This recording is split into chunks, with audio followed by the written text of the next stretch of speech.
वफाकी वज़ीर तालीम शफ़क़त महमूद साहब की ज़ेर सदारत बैनुस्सूबाई वज़ीर तालीम का जो इजलास था वो मुकम्मल हो चुका। उसके बाद फिर कुछ ऐलानात किए गए कि स्कूल को कैसे ओपन करना है और किन किन शराइत की बिना पर ओपन करना है और कब से ओपन करना है, ये सारी बातें। और फिर वो बात कि हम इस कोरोना वायरस के दौरान एजुकेशन के साथ कैसे लिंक रह सकते हैं, हमारे बच्चों को अपने टाइम कैसे इस्तेमाल करना चाहिए, ये सारी इस वीडियो में डिस्कस करूँगा। अस्सलाम वालेकुम, I am Abdul Jabbar Satti and you are watching Abdul online where Abdul is always online. साल 2020 के आगाज में तो कुछ नजूमियों ने यह कहा था कि यह साल पाकिस्तान में तरक्की का साल है, मगर पाकिस्तान क्या, ये साल पूरी दुनिया के लिए एक तहलका मचा रहा है।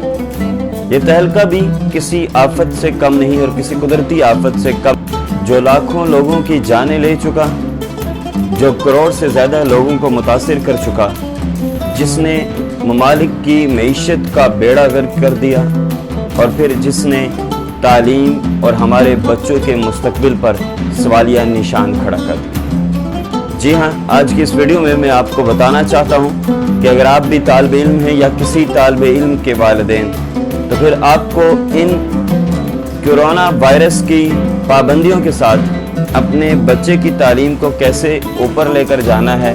और अगर आप स्टूडेंट हैं तो आपको ये बताऊंगा कि आप कैसे इस टाइम को बेहतर तरीके से यूटिलाइज कर सकते हैं। वीडियो में ये भी बताऊंगा कि इजलास में क्या खुशखबरियां हैं बच्चों के लिए और वालिदैन के लिए भी, क्योंकि मैं समझता हूं कि स्कूल के खुलने से जहां पर बच्चे खुश होंगे वहां साथ ही वालिदैन भी खुश होंगे। तो आइए स्टार्ट करते हैं। सबसे पहला स्टेप जो मैं स्टूडेंट्स को बताना चाहता हूं वो है बुक रीडिंग। बुक रीडिंग के हवाले से मैं ये कहूँगा कि कुछ तो बुक्स ऐसी हैं जो आपके सिलेबस का हिस्सा है। प्राइवेट स्कूल में बहुत से स्कूल्स ने ऑनलाइन क्लासेस का एक सिलसिला शुरू किया जो कि एक अच्छा स्टेप है। गवर्नमेंट स्कूल्स ने भी बुक्स बच्चों को प्रोवाइड कर दी हैं और उसके बाद होमवर्क का सिलसिला भी जारी है। मगर आपको चाहिए कि अब जबकि आपके ऊपर स्टडी का बर्डन कम है तो आप ऐसी बुक्स भी पढ़ें जो घर पर मौजूद हैं, जो आपके नॉलेज में इजाफा कर सकती हैं और जो आपको इस्लामी तारीख या तारीख़ पाकिस्तान से वाकिफ़ कर सकती हैं। उसके अलावा मैं ये भी कहूँगा कि जब आप बुक रीडिंग को स्टार्ट करें तो एक बुक ऐसी भी है जो रुश्दो हदायत का ज़रिया है और जो मुसलमान के लिए हदायत का ज़रिया है, वह है कुरान पाक। जहाँ पर कुरान पाक को आप अरबिक में पढ़ते हैं, मैं साथ ही आपसे ये कहूँगा कि आपने उर्दू तर्जमे के साथ कुरान पाक को पढ़ना है। कुरान पाक का उर्दू तर्जमा डेफिनेटली आपकी लाइफ में पॉजिटिव चेंजेस लेकर आएगा।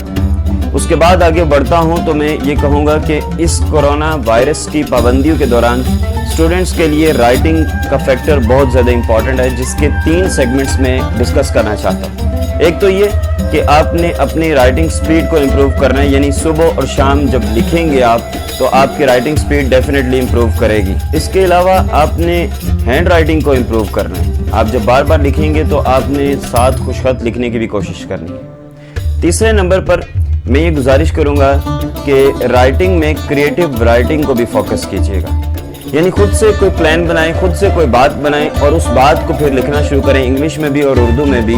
तो क्रिएटिव राइटिंग की स्किल अपनी इम्प्रूव करें। जहाँ स्टडी और राइटिंग की बात हो रही है तो वहाँ पर मैं ज़रूर ये कहूँगा कि आपने खेल को भी साथ रखना है। खेल की जब हम बात करते हैं तो मैं फिजिकल एक्टिविटीज़ की बात कर रहा हूँ, यानी क्रिकेट खेलना, फुटबॉल खेलना या कोई इस तरह की गेम खेलना जिसमें आपकी फिजिकल बॉडी इन्वॉल्व हो।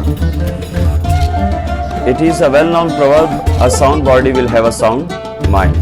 इसका ये कतई मतलब नहीं है कि आपकी मोबाइल में गेम्स खेलने के मुखालिफ हों या आपके कंप्यूटर लैपटॉप के इस्तेमाल के मुखालिफ हों, मगर मैं ये कहता हूँ कि जहाँ पर आपने खेल कूद को मोबाइल में इस्तेमाल करना है, जहाँ पे आपने खेल कूद के लिए लैपटॉप्स का इस्तेमाल करना है, तो आपने साथ ही साथ फिज़िकल एक्टिविटीज़ ऐसी ज़रूर करनी है जो आपकी जिस्मानी नशोनुमा के लिए बहुत ज़रूरी है। उसके बाद मैं ये भी कहूँगा कि आपने कुछ चीज़ों को फोकस ज़रूर करना है, जैसे अपने नींद को पूरा करना और फ़र्ज़ की अदायगी में गफलत नहीं करनी, जैसे कि नमाज पढ़ना भी एक फ़र्ज़ है। अब बात करेंगे आज की सूबाई वज़रा के दरमियान इजलास के हवाले से जो वफाकी वज़ीर तालीम जनाब शफ़क़त महमूद साहब की ज़ेर सदारत हुआ। तो इस हवाले से ये तय किया गया कि इंशाअल्लाह 1 सितंबर को खोलने चाहिए स्कूल। लेकिन इसके साथ ही साथ ये भी फैसला किया गया कि 22 अगस्त को पहले एजुकेशन और हेल्थ दोनों के जो वज़रा हैं उनको इन्वॉल्व करके तो आपस में डिस्कस ये किया जाएगा कि आया इसका क्या इफ़ेक्ट पड़ता है बच्चों के ऊपर, और फिर उसके लिए कुछ SOPs बनाए जाएंगे। फिर उसके बाद सितंबर में स्कूल खोल दिए जाएंगे। ये बहुत ज़रूरी है कि सितंबर में स्कूल खुल जाएं, क्योंकि कुछ इलाके जिनमें सर्दियों की छुट्टियां होती हैं, जैसे पाकिस्तान के लिए कोटली सतियाँ और मरी है, वहाँ पर सर्दियों की छुट्टियों में बर्फ़बारी का चांस होता है जनवरी फरवरी।